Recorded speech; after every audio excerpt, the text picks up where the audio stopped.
amendments in this session itself. In the Atmanirbhar package, I had announced that we will come out with a policy of strategic disinvestment of public sector enterprises. I am happy to inform the House that the government has the government has approved the said policy. The policy provides a clear roadmap for disinvestment in all non-strategic and strategic sectors. We have kept 4 areas that are strategic, where bare minimum CPSEs will be maintained and rest privatized. In the remaining sectors of all CPSEs will be privatized.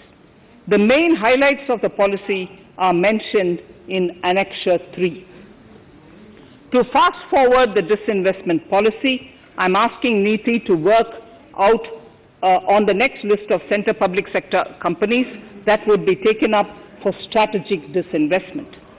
To similarly incentivize states to take to disinvestment of their public sector companies, we will work out an incentive package of central funds to states. Idle assets will not contribute to Atmanirbhar Bharat. The non-core assets largely consist of surplus land with government ministries and departments and public sector enterprises. Monetizing of land can either be by way of direct sale or concession or by similar means. This requires special abilities, and for this purpose, I propose to use a special purpose vehicle in the form of a company that would carry out this activity. In order to ensure timely completion of closure of sick or loss-making CPSEs, we will introduce a revised mechanism that will ensure timely closure of such units. I have estimated 1,75,000 crores as receipts from disinvestment in BE 21-22.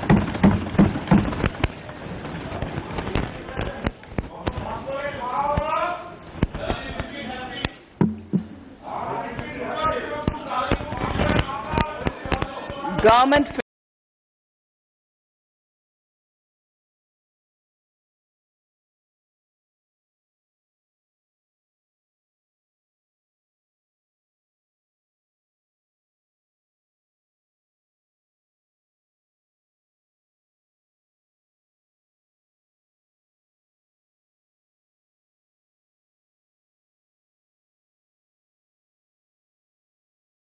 financial reforms under the Treasury single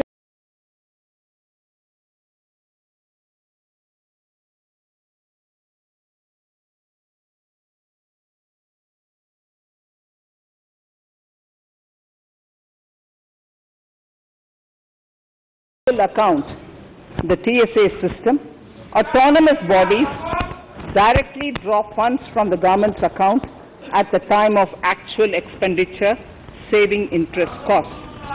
We will extend the TSA system for universal application from 21-22. On the recommendation of the 15th Finance Commission, we have undertaken a detailed exercise to rationalize and bring down the number of centrally sponsored schemes. This will enable consolidation of outlays for better impact. The government is committed to the development of multi-state cooperatives and will provide all support to them. To further streamline the ease of doing business for cooperatives, I propose to set up a separate administrative structure for them. So the third pillar of Atmanirbhar Bharat, inclusive development for aspirational India. Honorable Speaker, sir, under this pillar, I will cover agriculture and allied sectors, farmers' welfare and rural India, migrant workers and labour, and financial inclusion. Agriculture.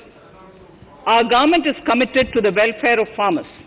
The MSP regime has undergone a sea change to assure price that is at least 1.5 times the cost of production across all commodities.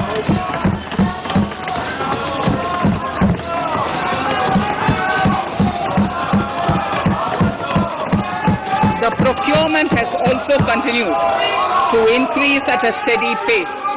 This has resulted in increase in payment to farmers substantially. In case of wheat, a total amount paid to farmers in 2013-14, Honorable Speaker, sir, the data that I give now is important for all honorable members to kindly hear. In case of wheat, the total amount paid to farmers in 2013-14 was 33,874 crores. In 2019-20, it was 62,802 crores. And even better, Honorable Speaker, in 2020-2021, this amount paid to farmers was 75,060 crores.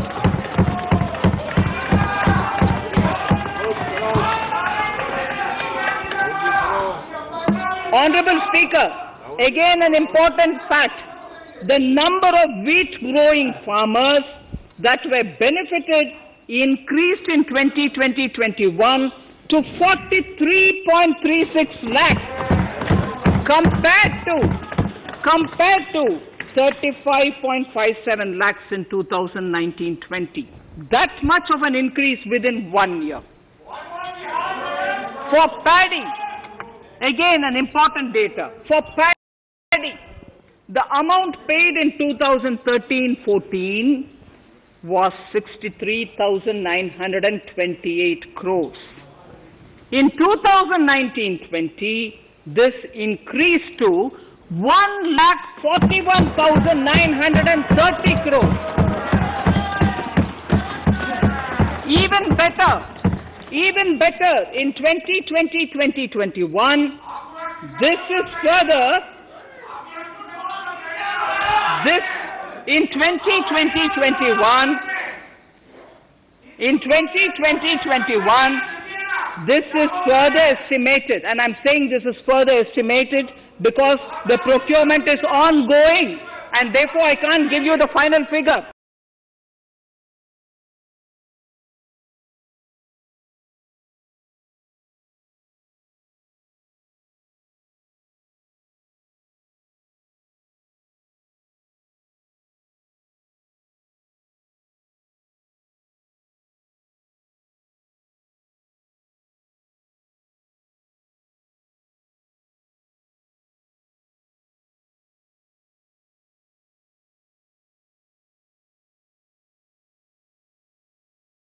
This is further estimated to increase to 1,72,752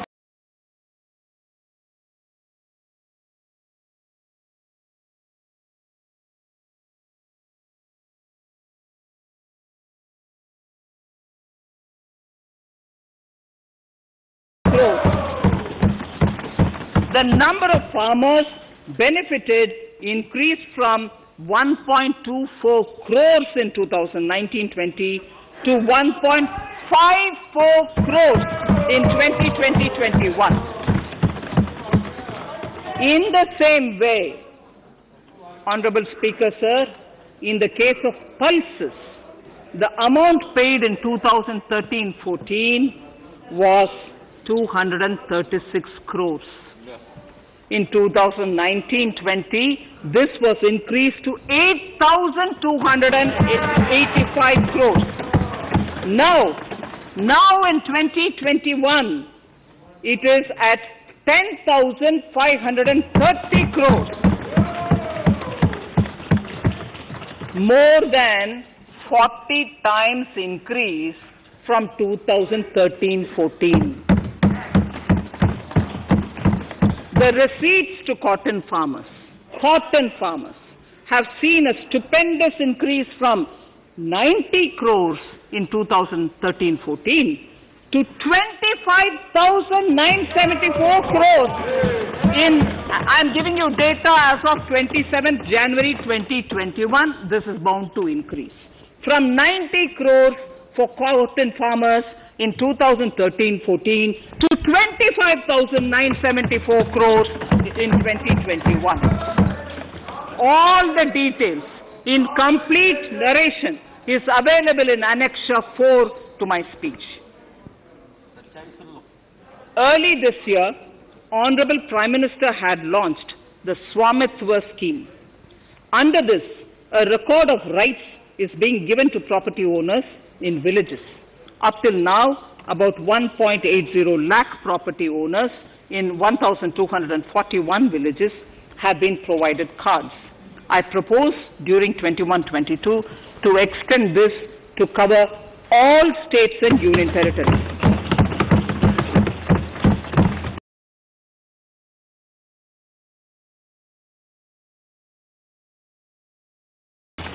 To provide adequate credit to our farmers, I have enhanced the agricultural credit target to 16.5 lakh crores in this year.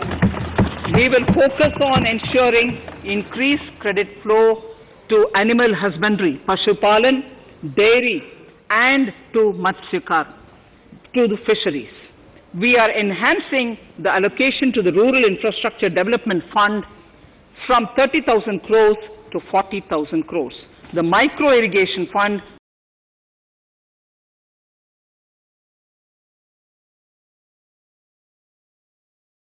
with a corpus of 5,000 crores has been created under NABARD. I propose to double it by augmenting it by another 5,000 crores. To boost value addition in agriculture and allied products and their exports, the scope of Operation Green Scheme that is presently applicable to only tomatoes, onions and potatoes will be enlarged to include 22 perishable crops. Around 1.68 lakh crore farmers, around 1.68 crore farmers are registered and 1.14 lakh crores of rupees trade value has been carried out through e-NAMs, the National Agricultural Market. Keeping in view the transparency and the competitiveness that e-NAM has brought into the agricultural market, 1,000 more mandis will be integrated with e-NAM. Honorable Speaker, sir, with all this, the Agricultural Infrastructure Fund would be made available to the APMCs for augmenting their infrastructure facilities.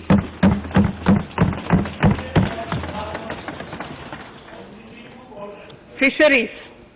I am proposing substantial investments in the development of modern fishing harbors and fish landing centers.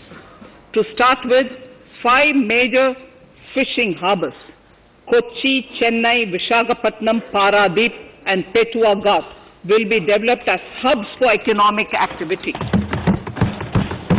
We will also develop inland fishing harbors and fish landing centers along the banks of rivers and waterways. Seaweed farming is an emerging sector with potential to transform the lives of coastal communities. It will provide large-scale employment and additional incomes. To promote seaweed farming and cultivation, I propose a multi-purpose seaweed park to be established in Tamil Nadu. Migrant workers and laborers. We have launched the One Nation, One Ration Card scheme through which beneficiaries can claim their rations anywhere in the country. Migrant workers in particular benefit from the scheme.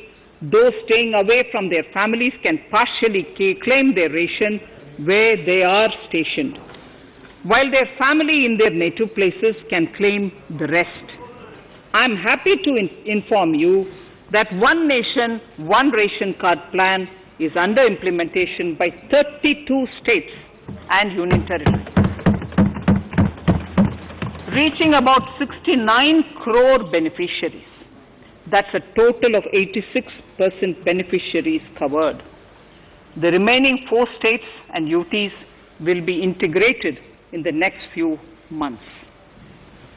To further extend our efforts towards the unorganized labor force, migrant workers in particular, I propose to launch a portal that will collect relevant information on gig workers, building and construction workers, among others. This will help formulate health, housing, skill, insurance credit, and food schemes for all migrant workers. We will conclude a process that began 20 years ago with the implementation of the 4 labor codes. For the first time globally, social security benefits will be extended to gig and platform workers.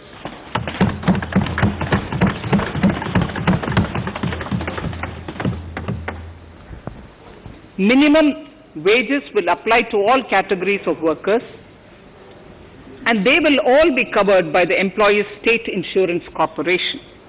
Women will be allowed to work in all categories and also in the night shifts with adequate protection. At the same time, compliance burden on employers will be reduced with a single registration and licensing and online returns. Financial inclusion. To further facilitate credit flow under the scheme of Stand Up India for the scheduled castes and scheduled tribes and also women, I propose to reduce the margin money requirement from 25% to 15% only, and to also include loans for activities in allied sectors in allied activities in agriculture. We have taken a number of steps to support the MSME sector. In this budget, I have provided 15,700 crores to this sector, more than double of the last year's B. Honorable Speaker, sir, I now go to the 4th pillar, reinvigorating human capital. The national education policy announced recently has had good reception. In school education, more than 15,000 schools will be qualitatively strengthened to include all components of the national education policy. They shall emerge as exemplar schools in their regions, hand-holding and mentoring other schools to achieve the ideals of policy. 100 new Sainik schools will be set up in partnership with NGOs, private schools, and states. Higher education. In Budget 2019-20, I had mentioned about the setting up of a higher education commission in India. We would be introducing the legislation this year to implement the same. It will be an umbrella body having 4 separate vehicles for standard setting, accreditation, regulation, and funding. Many of our cities have various institutions, universities, and colleges supported by the Government of India. Hyderabad, for example, has about 40 major institutions. In 9 such cities, we will create a formal umbrella structure so that these institutions can have better synergy while also retaining their internal autonomy. A GLUE grant will be set aside for this purpose. For accessible higher education in Ladakh, I propose to set up a central university in Leh.